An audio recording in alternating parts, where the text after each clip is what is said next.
Kami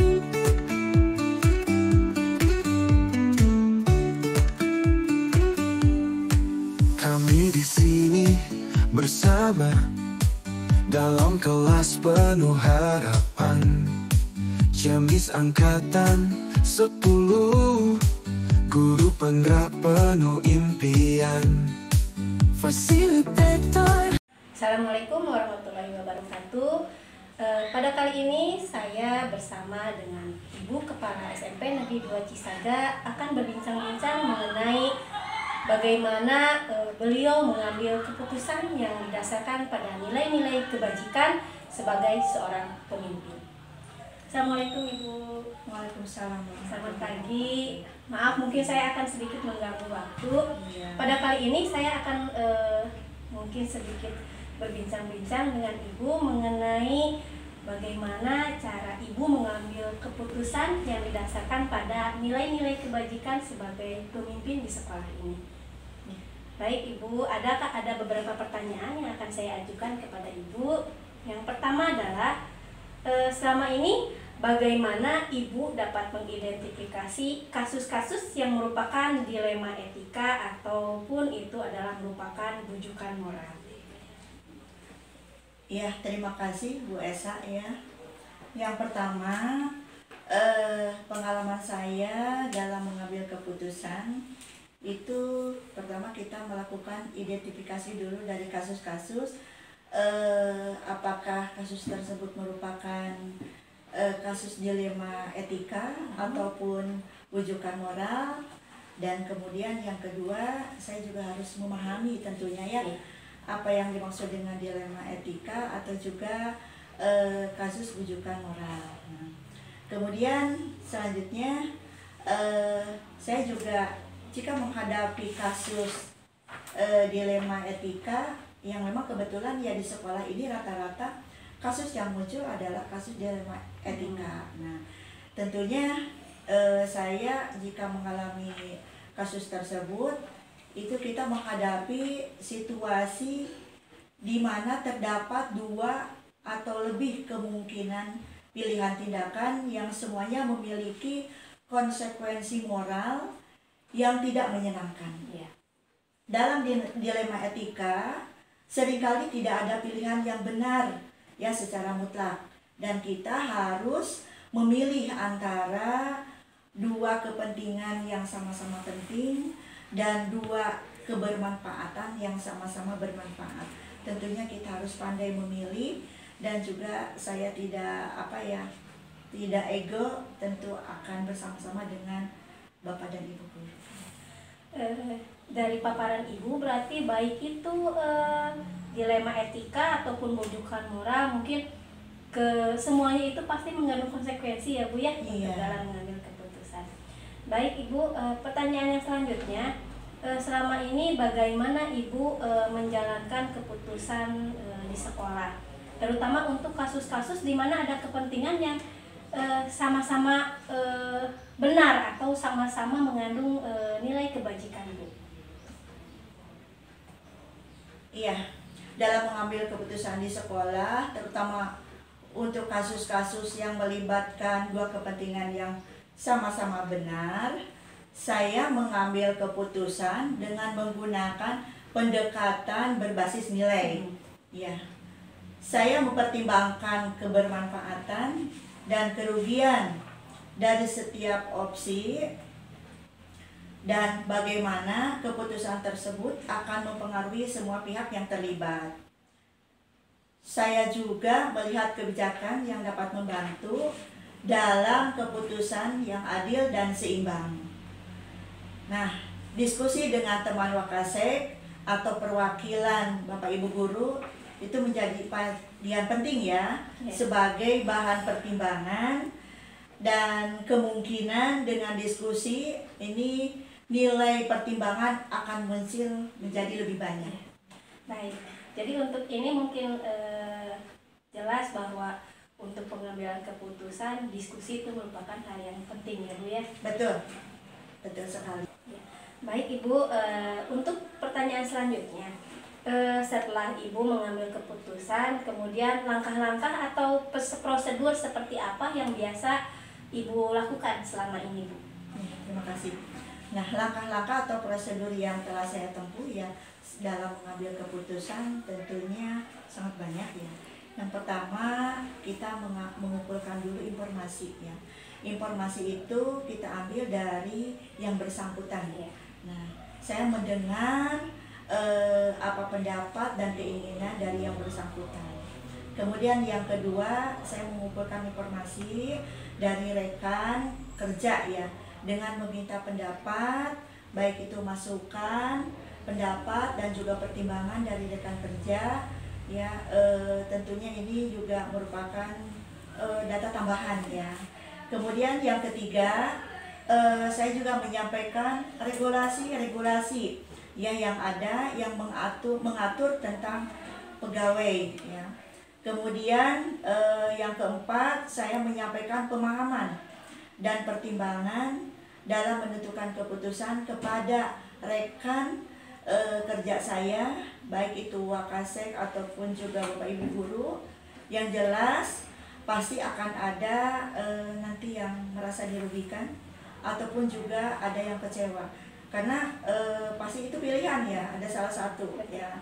Nah, selesaikan dari kesemua langkah-langkah ini sesegera mungkin dengan efektif ya dari setiap kasus yang ada. Dan kemudian saya juga selalu mempertimbangkan atas kebermanfaatan dan juga kepentingan ya dari YBS itu. Dan kita juga kalau bisa lebih mempertimbangkan ke yang lebih umum sih gitu ya. Itu saja mungkin.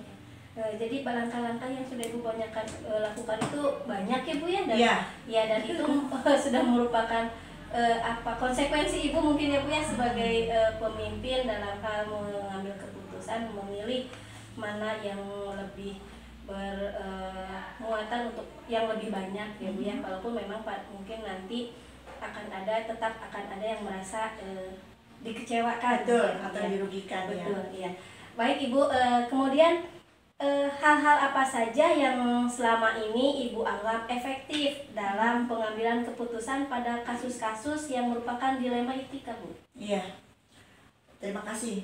Hal-hal yang dianggap efektif dalam mengambil keputusan adalah adanya keterbukaan atau transparansi ya dalam mengambil keputusan, dan adanya keterlibatan semua pihak itu. Tentunya tadi rekan kerja ya, dari mulai Wakasek sampai dengan guru juga karyawan ya tentunya. Ditambah kita itu harus mengacu atau berpedoman kepada regulasi atau aturan yang mengatur terkait dengan kepegawaian gitu. Iya, berarti yang inti adalah terbuka, kerjasama dan regulasi berdasarkan ketentuan mengenai kepegawaian ya. Iya. Baik Bu, kemudian selama Ibu menjalankan keputusan dan pengambil keputusan, hal-hal apa saja yang selama ini merupakan tantangan ketika Ibu mengambil keputusan untuk kasus-kasus dilema etika? Ya.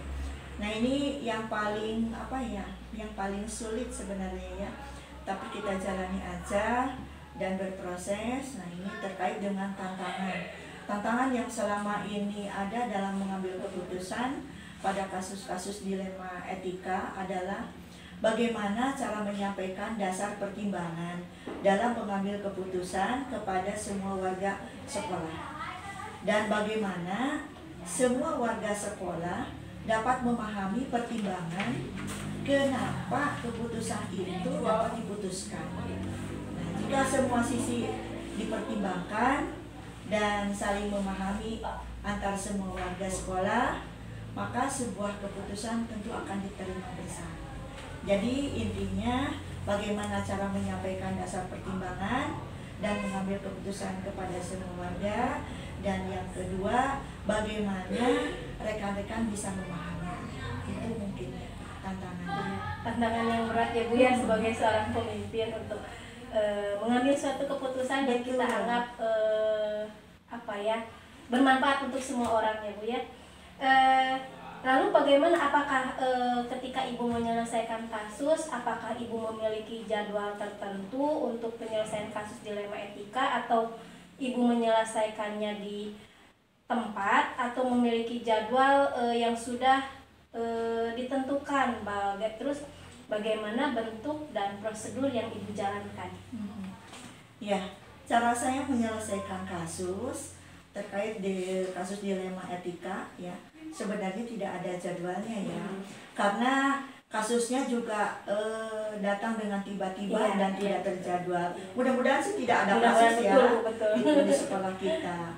Jadi jika ada kasus terkait dengan kasus dilema etika, saya tidak langsung memutuskan di tempat itu ya, akan tetapi saya harus sesegera mungkin menyelesaikan kasus tersebut, dan saya tidak akan memutuskan secara sepihak tentunya ya, tetapi saya akan memutuskan atas masukan dan pertimbangan dari rekan kerja, baik itu Wakasek, Bapak Ibu guru yang lain, serta tentu dengan memperhatikan dan menimbang segala bentuk risikonya nanti.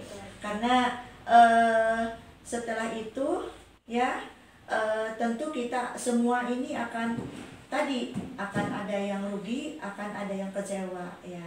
Dan setelah dipertimbangkan baru saya memutuskan.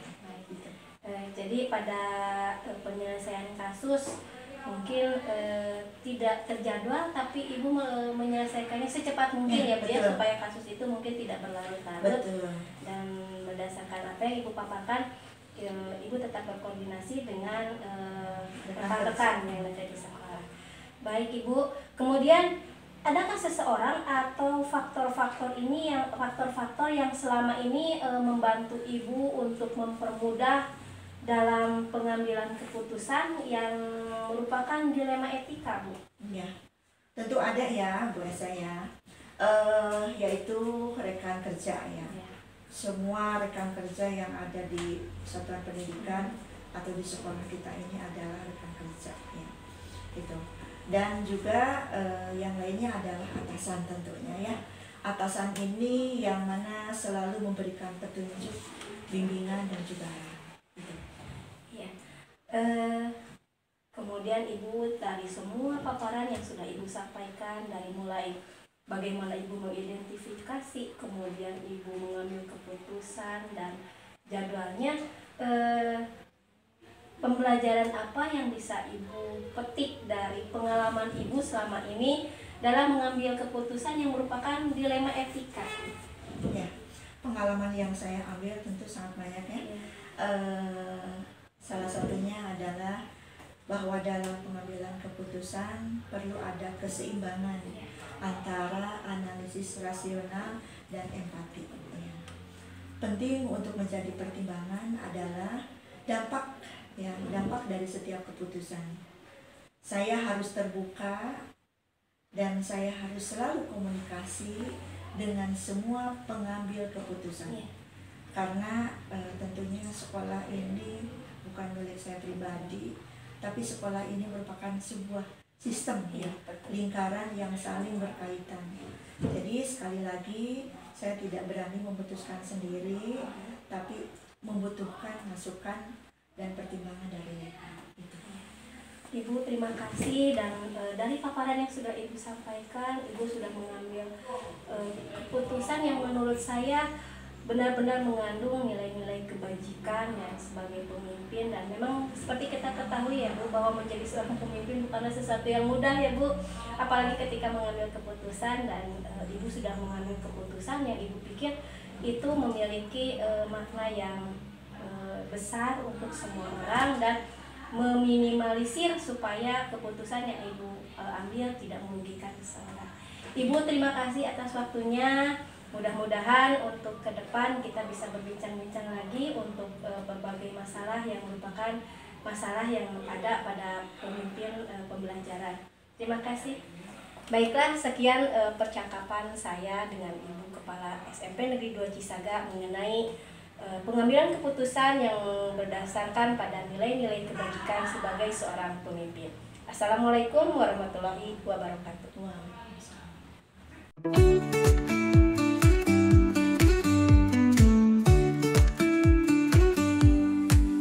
Kami di sini bersama dalam kelas penuh harapan, Ciamis angkat. Assalamualaikum warahmatullahi wabarakatuh. Pada kali ini bertemu lagi bersama saya Mai Saro, calon guru penggerak angkatan 10 dari Kabupaten Ciamis. Kali ini saya berada di SMP Negeri 2 Pamarican untuk berbincang-bincang bersama Ibu Kepala SMP Negeri 2 Pamarican mengenai pengambilan keputusan berdasarkan nilai-nilai kebajikan sebagai seorang pemimpin di sekolah ini. Assalamualaikum Bu. Waalaikumsalam warahmatullahi wabarakatuh. Senang sekali bahwa saya bisa berbincang-bincang dengan Ibu pada kali ini. Alhamdulillah. Ya, baik Ibu, mungkin pada kali ini saya akan berbincang-bincang mengenai pengambilan keputusan yang berdasarkan nilai-nilai kebajikan yang Ibu ambil sebagai pemimpin di sekolah ini. Iya. Baik. Akan ada beberapa pertanyaan Ibu pada saat ini.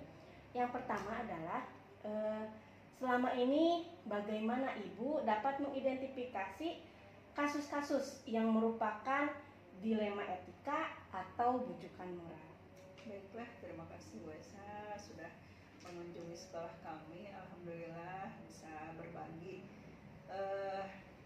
Perkenalkan, saya Kepala SMP Negeri 2 Pamarican. Alhamdulillah pada saat ini bisa berbincang-bincang dengan Ibu Maisaro sebagai guru penggerak di Kabupaten Ciamis.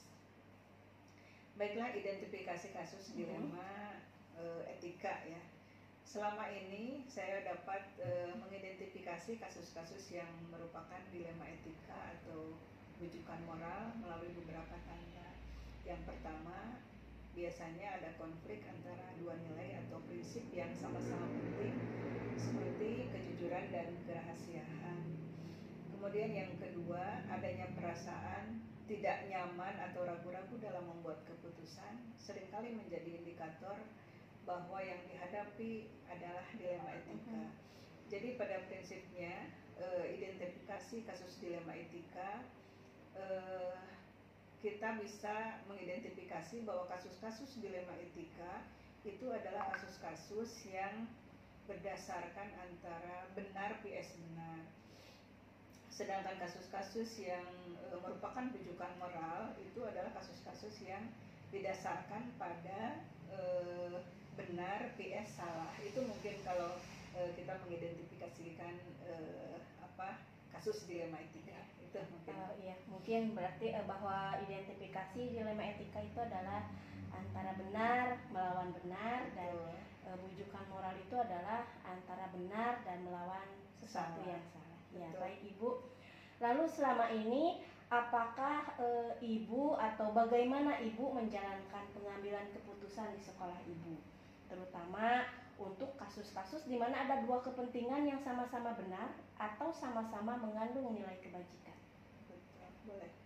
Pengambilan keputusan pada kasus dilema etika.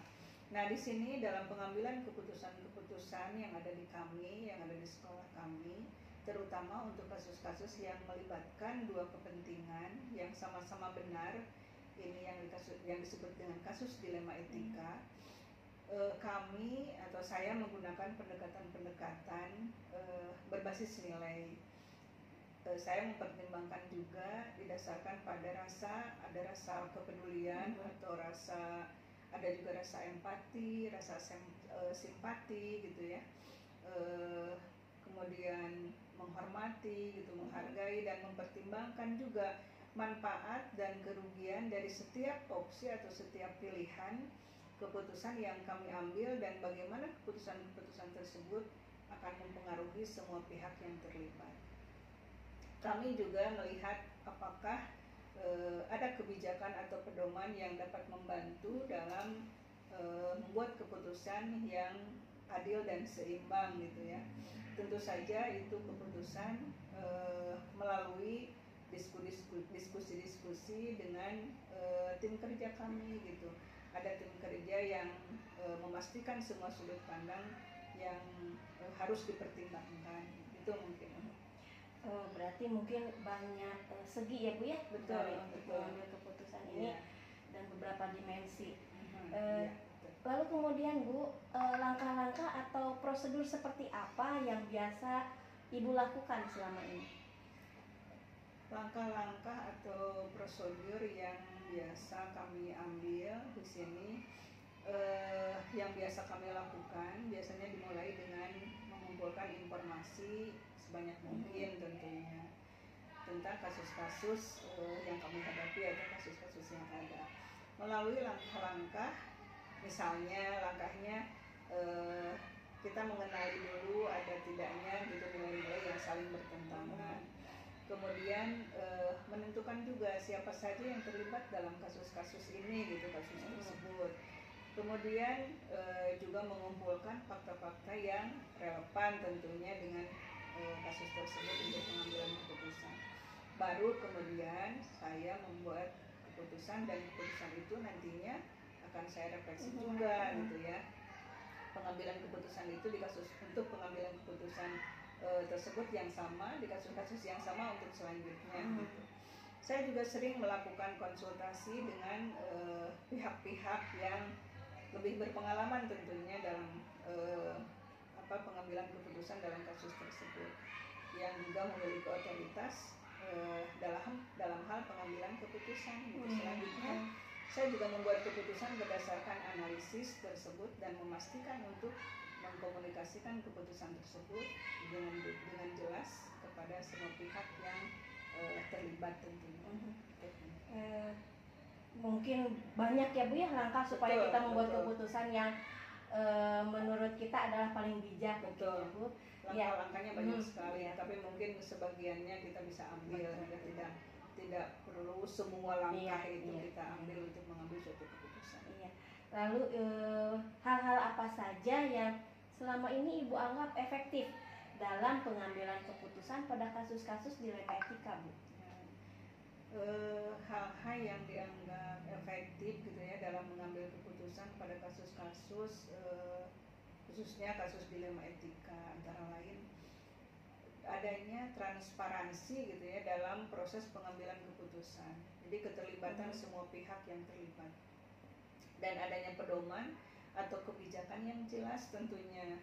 Selain itu, kemampuan mendengarkan dengan empati dan melihat masalah dari berbagai perspektif sangat membantu dalam membuat keputusan yang adil dan bijaksana. Itu tentunya. Lalu apakah hal-hal yang menjadi tantangan dalam pengambilan keputusan yang Ibu lakukan pada kasus-kasus dilema etika, Bu? Hal-hal yang menjadi tantangan kami dalam pengambilan suatu keputusan dalam kasus dilema etika.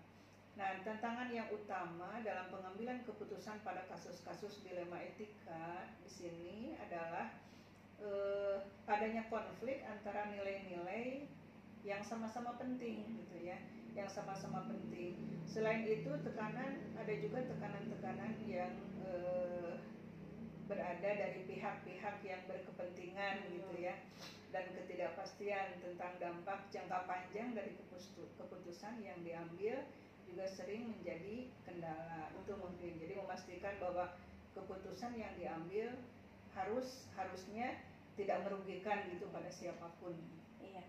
Lalu apakah ketika Ibu mengambil keputusan itu berlaku untuk misalnya penyelesaian kasus dilema etika ini Ibu menyelesaikannya di tempat pada waktu itu juga, atau mungkin Ibu memiliki jadwal khusus untuk menyelesaikan kasus dilema etika ini? Kemudian bentuk atau prosedurnya seperti apa? Kalau jadwal tertentu atau misalnya bagaimana cara penyelesaiannya untuk kasus-kasus dilema etika ini, sebetulnya kami di sini tidak memiliki jadwal khusus ya, jadi situasional mungkin. Jadi tidak ada jadwal-jadwal tertentu atau jadwal khusus dalam penyelesaian kasus dilema etika. Karena ini mungkin kami di sini situasional saja. Ketika ada masalah-masalah atau kasus-kasus yang ringan yang memang dianggap ringan gitu ya, sehingga bisa diselesaikan saat itu juga, di tempat itu juga gitu ya. Tetapi ada kalanya kasus-kasus tertentu yang memang dianggap sifatnya lebih besar gitu ya, kasusnya lebih besar. Nah ini mungkin diperlukan jadwal tertentu atau jadwal khusus atau diperlukan prosedur tertentu gitu ya. Ini ada kalanya di kasus-kasus yang memang kasusnya lebih besar gitu ya. Itu mungkin.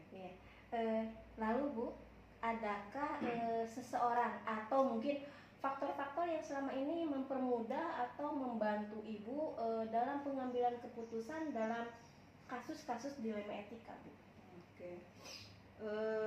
Kalau di sekolah, di lingkungan sekolah ada banyak faktor sebetulnya, faktor-faktor yang dapat mendukung dalam kami mengambil keputusan dalam kasus-kasus dilema etika. Faktor-faktor yang mendukung pengambilan keputusan pada kasus-kasus kami, kasus dilema etika di lingkungan kami, salah satunya yaitu rekan-rekan kerja gitu ya, rekan guru.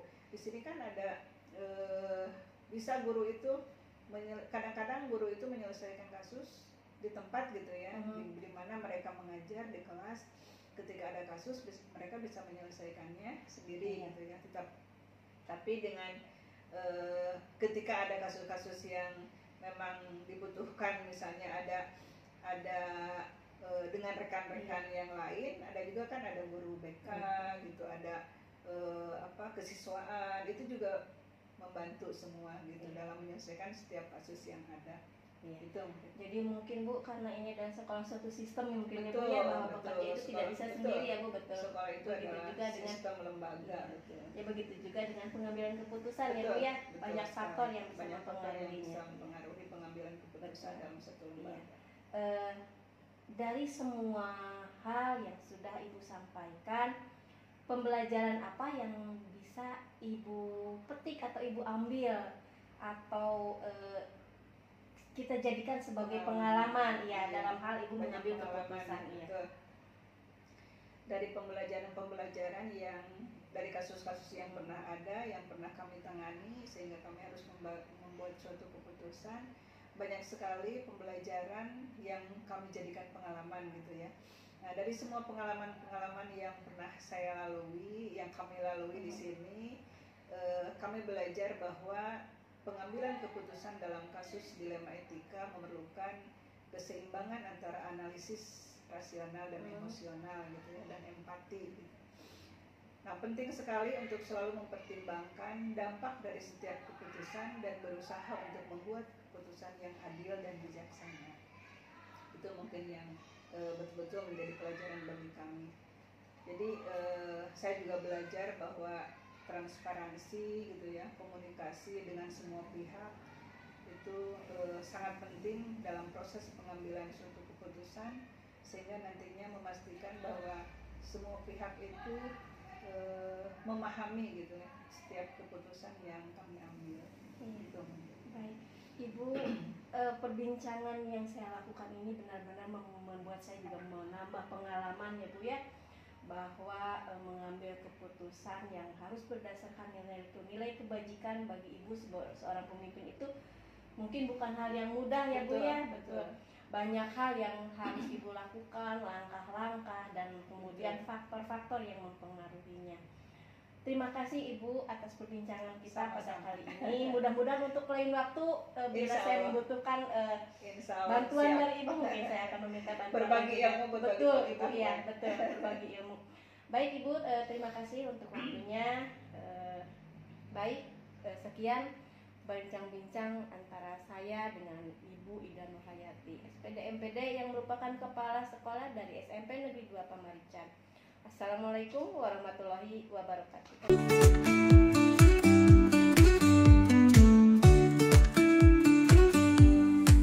Kami di sini bersama dalam kelas penuh harapan, Ciamis angkatan 10, guru penggerak penuh impian, fasilitator yang bijak, Pak Cahadi yang memimpin, bergerak menuju masa depan, di bawah cahaya terang benderang. Tergerak, bergerak, menggerakkan semangat tak pernah padam, menuju visi yang gemilang.